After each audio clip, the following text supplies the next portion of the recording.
Hello and welcome back to Talk Seagulls, and we're here back in the Caxton Arms again, courtesy of no videography team behind me whatsoever. So it's been a bit of a quick setup, to be honest, but nothing better on a Thursday morning after reading your best players could leave us there, Brett. Yes, it's good to be back. I don't know if it's just media hype, but it's not the news you want to hear. No, it's certainly not. Yeah. It's certainly not. I mean, we spoke about it so many times at this point, like talking about players leaving. And it feels like the Baleba news is so fresh that I just wanted to bring it to you first thing this morning because it's probably on your mind from when you fell asleep last night. I think it was about 11 o'clock, I think the news sort of started breaking more.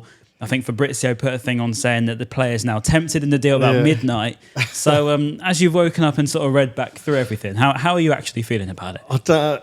Weird, because it started as a joke because it was my mate Mark that asked Paul Barber the question in the fans forum. Yeah. And just saying how good do you think he is? How high is his ceiling? How far close to that ceiling do you think he is? And is it the right time to sell? And he was getting booed by the crowd, which says a lot about how much the fans love Baleba. So the annoying thing with Barber is he didn't just say, no, it's not happening. He just went, it could happen at some point. That's our business model, blah, blah, blah. We do sell our best players when it's the right time for the club and the player. But it's not what you want to do at the start of the season. Just say no. Like he said, Man United haven't actually contacted him, but he didn't rule out the possibility of selling in the summer. But hopefully he sees sense and this isn't the right time to sell him because we need to build the team around Baleba, around Van Hecke. So we need him, and he is so good. I mean, a lot of people were saying he exceeds, and I was saying he exceeds the Caicedo deal. I think he exceeds Caicedo's potential. We've said it quite a lot of times. That I think Carlos Baleba is a better talent in terms of his all-round game than Moses Caicedo. And I say that as someone that's watched both players. Like we're not just delusional looking back on it. Like we've watched both players a lot, and Caicedo is a top, fantastic player. Right, I'm not disregarding anything. I think he's a world-class midfielder and probably one of the best in the league at the moment. Yeah, but I think Carlos Baleba's potential, he's so well-rounded. It's not just what he does defensively. He can drive forward. He breaks play. His burst of energy through midfield is unbelievable to watch, and he reminds me of like a Yaya Toure sort of regen.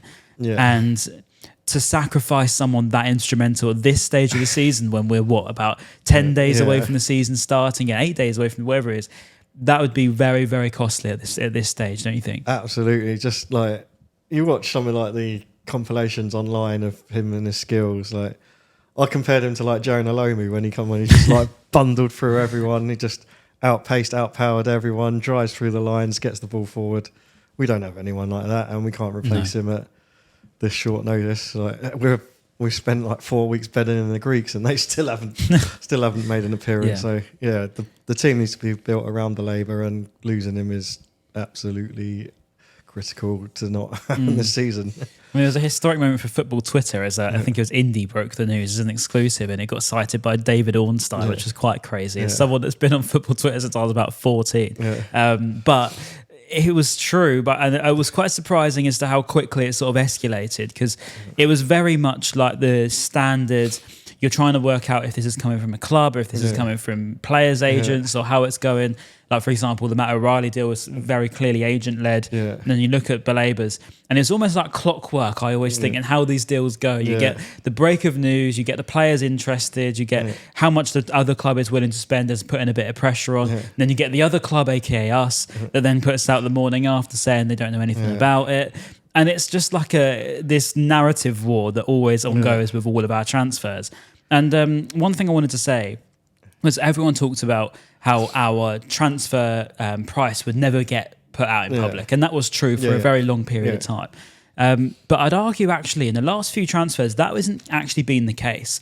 With João Pedro, the £55 million, I feel like came out of nowhere. And it was like, Brighton want 55 million. And I thought, that's not what? enough. It's not enough. And then he went for 55 million. I was like, oh, okay. Like I thought maybe, Andy Naylor would give us some sort of reassurance. Say, no, it's not 55 million. It's rising to 85, but it didn't. And the Purvis one was similar. So the narrative war is going to keep going on and on and on. And I think you're going to see a lot of agents now. You're going to see Baleba wants to leave potentially. You're going to see all that sort of stuff going on social media. So it's important to just look at what's actually happening. I'd probably look more at the person that broke the exclusive to begin with, and maybe taking leafs out of Fabrizio's tweets and not reading too much into them. And by the same token, the same with our club media as well, because that will be somewhat biased towards the club. So I feel like it's going to be a difficult one, if I'm honest. My gut genuine feeling says I feel like of all the clubs that could just go crazy and spend stupid money on a player at this late stage, I just feel like United could do it.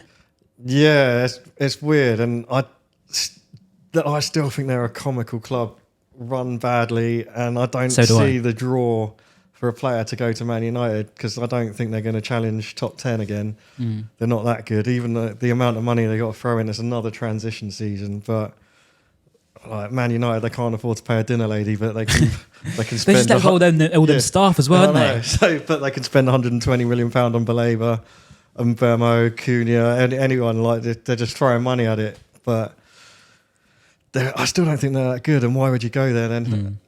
They are in Europe, aren't they? Yeah. No, they're not in Europe. Not in Europe. So it's just, it doesn't make sense to go to United, and why are they still a big draw on the past glories of the Fergie years? No, don't go. No, I agree. I 100% think, as a player perspective, his best option is to stay here. 100%. I would never argue that. I think we are the best football club in the world, one of the best football clubs in the world at raising young talents. And we've been recognised for that. But at the same time, you don't want to lose the players every single summer. Otherwise, you end up in these same situations of always being the sort of little boy. And don't get me wrong, it wasn't so long ago. Like, I'm looking up at the walls here. We've got the Falmer Stadium, in the background. And I understand that. But at the same time, we've got world-class talent players at our disposal. What could they do here? Like, what could we achieve here? And, that's always the problem. But I think with United, I do worry about if they were to put a £120 million bid in this week, which it genuinely wouldn't surprise me if they did. There's a reason why Barber didn't just say no. There's a reason, if you hadn't had any contact, the obvious answer is, what are you on about? Not, we haven't had any contact from Manchester. It just seems a bit too structured for me. And I don't know. I feel like heads turn quickly when money gets thrown. I'm the same. And for Man United as well, which it seems to happen quite a lot. But to me, the draw for them isn't that good. But to players, it seems to be. But I guess it's not Chelsea again. But it's they've not come they in might late do yet. it as well. But no. I just think if we lose Baleba, then we might do a Palace and finish 12th again. But I really genuinely think we can push top 5 with Baleba as a crucial part of that. It's funny you say it, actually. Not so long ago, I saw an article, I think it was when we first signed Matt O'Reilly last year. And they said that there's a belief within Brighton that Matt O'Reilly and Carlos Baleba as a duo could become the best midfield that they've ever seen at the club. And obviously that's including the fact we've just sold the players we have done. We've not really seen them together yet. No. And I feel like we've seen the best out of Matt O'Reilly in this pre-season. I feel like the Matt O'Reilly we've seen this pre-season has been the one that we were promised from the beginning. And he had a variety of reasons as to why he didn't kick on last season. So I don't blame him at all. But this season, you think, what could they do together? He's been on fire this pre-season. He's argued back a little bit. He said he wants to play in these positions, so he has, and he's backed it up on the pitch. So fair play to him. I want to see him play for us, but the links that keep resurfacing just makes me think it can't all be that quiet around the Matt O'Reilly camp for it to keep coming up. Yeah, again, maybe it is agent-led, but he said some of the stuff that he said in, I can't remember what articles, was taken out of context. But he does genuinely look happier and playing better as a result. So hopefully he's had some kind of assurance that he might be in the starting 11, being fit, being on form. So him and Baleba, they're both physical. Baleba staying back, O'Reilly going forward, that should be a really, really good combo.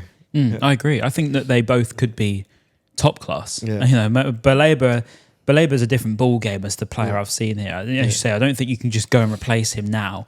It makes you wonder whether it might change the situation for Malik Yalkouye, because obviously if you're letting him go now, and then he doesn't have that year of settling in at Brighton. Maybe it could be the question over maybe he does stay around and just sort of learn off Baleba a little bit and then get the odd chance here and there, because realistically I think Baleba will go. If it's not this summer, it will be next summer, and we need to be prepared for it, I suppose, and that's what I'm sure the club are. But you don't want to be left in a situation where a week before the season starts and you've not actually got really a starting midfield again. You're back to square one. Especially you've got Matt Weaver laying around still. Hinshelwood's doing a job there, but again, that might be his favoured position, but he lacks a little bit of the physicality. But we need Baleba, and I just dread thinking, like, hopefully if he does stay and then we get into Europe, we get another couple of years out of him and he doesn't do like what McAllister done and left and Caicedo done and left just as we got into Europe. But no, it's just when everything seemed to be going right, and then it just cog in the work. But who knows? It seemed like the JP stuff had died down a little bit, and I thought, okay, maybe this season we keep him. I don't think Van Hecke is sort of the person that will try and force a move away. Doesn't give me that vibe. I think he is a good guy. I think, and that's that. I do like JP, not just as a player, but he seems a good person as well. Yeah, well, if you watch that video of them when they're horse at Goodwood, and like the amount of enthusiasm he had with his teammates and just going nuts when the horse won, you just think he does like it here. He doesn't want to go yet, but hopefully. I agree. I think there's a difference between wanting to step up in your game and there's also then forcing a move away. I don't think you'll actively go out and put transfer requests in yet. So maybe if it comes to next season, like later, whatever might change. But I think at the moment, Van Hecke stays. As long as Newcastle don't put a stupid bid in, I think it all depends on the external variable. If people put bids in, it does change players' minds, doesn't it?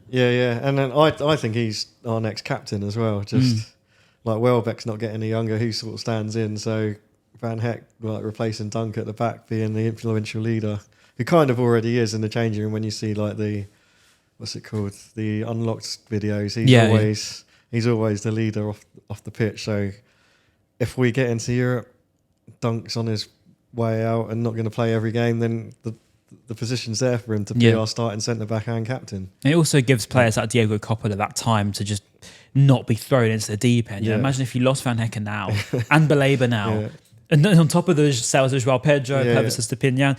And don't forget either. Do you know what? I will give Simon Adingra the credit of being a very good squad player, because actually I saw someone mention the left side of left wing side, and I suppose when you think about it, De Kuyper, from what I've watched of him now, I've had a few early signs of him, and not really knowing him before. It looks like he's what sort of player likes to drive into space as opposed to take the ball from high and take on players.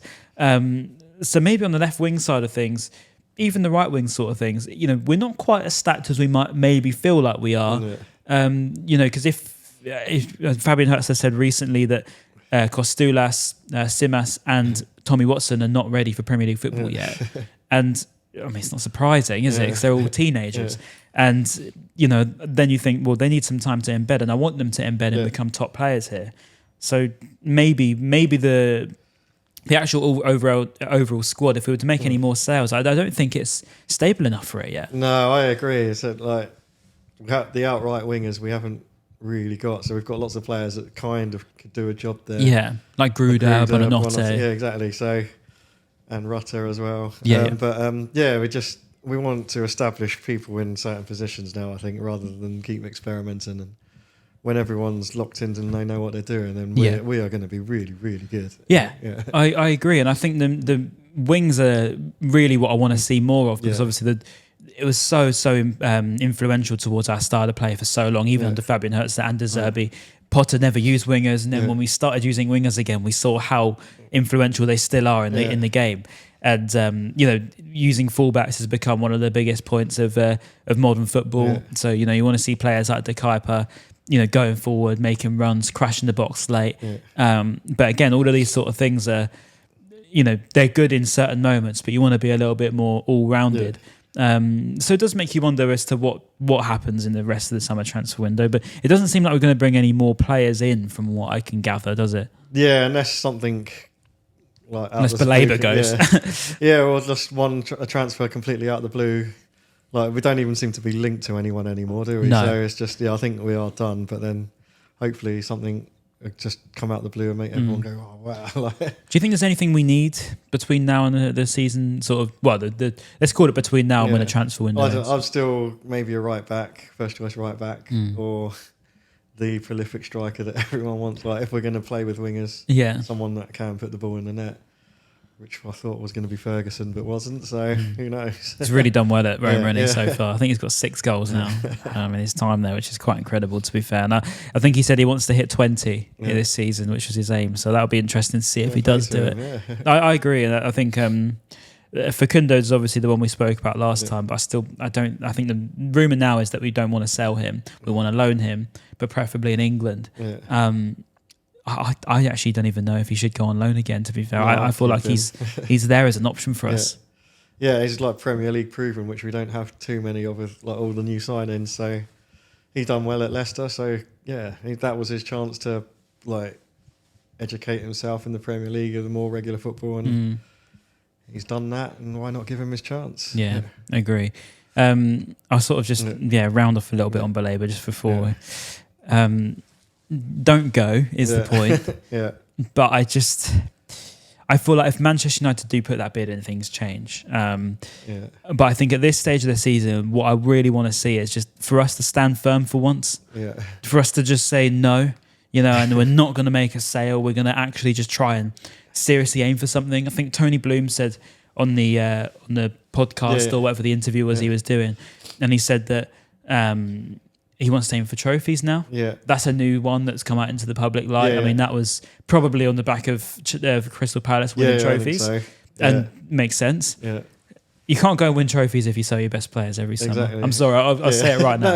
You're just not going to. I think like in the forum yesterday, someone asked Fabian if he'd prefer top 6 or win the cup, and he said win the cup. There you go. So it's all about winning trophies, isn't it now? Like, that lot up the road have done it, so we've got to do it now. Yeah, it's not impossible for us, right? No, just that penalty shootout against Forest, and then I can't remember who was like they beaten out of Salt City. Yeah, Fulham as well, I think. So there's every opportunity as long as Arsenal are kind of, I think, falling down a little bit. As long as you avoid Liverpool, I guess, in the rounds, but we've beaten them in the cups before, so there's every chance we could do well in a cup if like Fabian's tended to put out a stronger team than we always think as well in the early rounds. So I think he wants to win it. So I agree. That's what we should do. And you want to give him the best opportunity to do it with. As Paul Barber said, you want to give the manager the players that he needs to do it with. And I think that's one thing we didn't really do in that season when we got to Europe, because we obviously lost our best players and we were weak.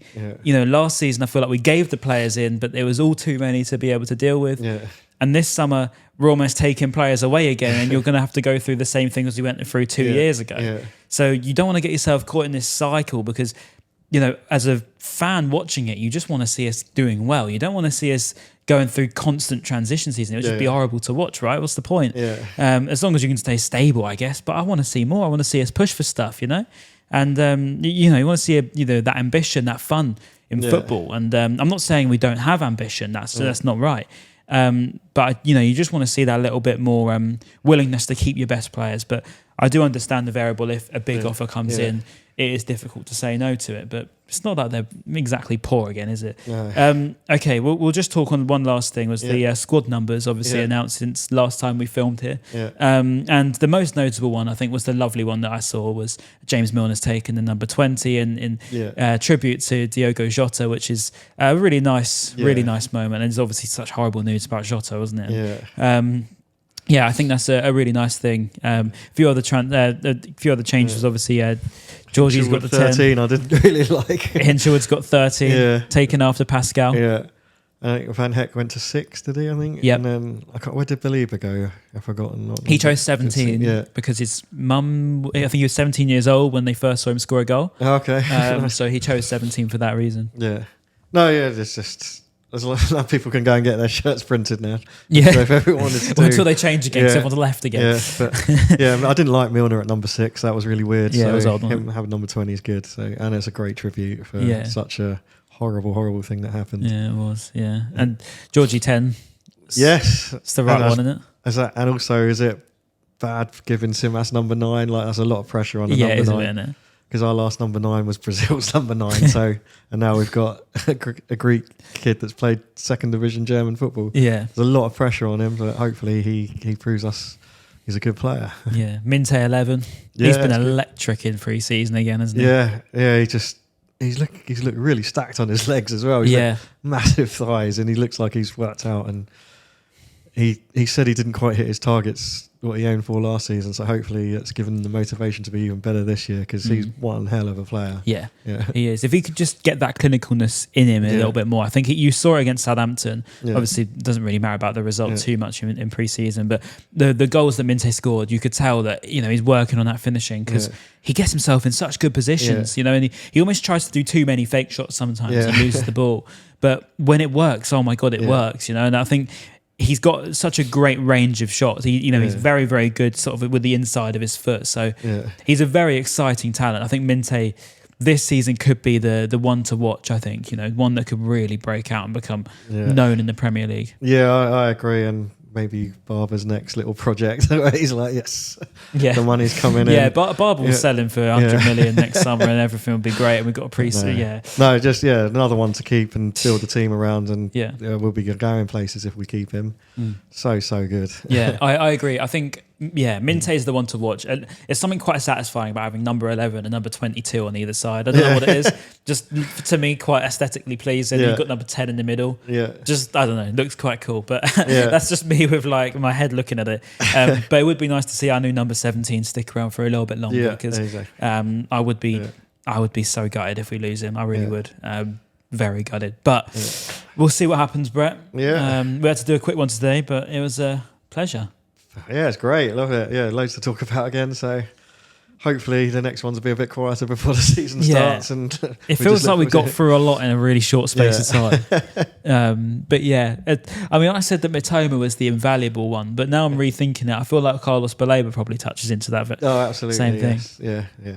Keep them both. It looks like Mitoma's going to stay now. So he's done all the media pictures. So hopefully that's him staying. But Baleba, hopefully all the other clubs watch the compilations of him acting like a child in the tunnel. Then that's it. Then they'll go, we don't need him. The thing is with that though, it's like you can see he's a nice guy. Like you see he's a good character, and it's so rare in the modern game to get a good character and a very, very good player. Yeah. That's what Carlos Baleba is. He's such a bubbly sort of personality, and you want to see that sort of person stick around. I think a mixture of him, Minte, Jorginho. Saw Costulas with the seagull and stuff like that. That's the sort of vibe you want in the club. And of course, to have that balance of being that and a top level player, it's rare. It's not common. No, it's like, I think maybe Usain Bolt's a good example of, he just always seems to be prattling around and then he just go and smash a world record at 100 meters. That's the sort of thing we're dealing with, where he's just doesn't always look like he's focused, but when he's on the pitch, he's just a different level. Yeah, no, I agree. Please stay, Carlos. But thank you very much for joining us in the Caxton Arms. Cheers. We'll make sure to make this not a 0 next time. Make sure you come down here, come and have a look at everything around the Caxton just before the season starts now. It really is getting close. We've got Fulham at home, but we'll be here before Fulham, I'd like to think. If I think we've got a couple other plans as well. So plenty of stuff happening. Season's nearly back, but please stop selling our best players, and we'll see you next time. And goodbye. Thank you. That's great.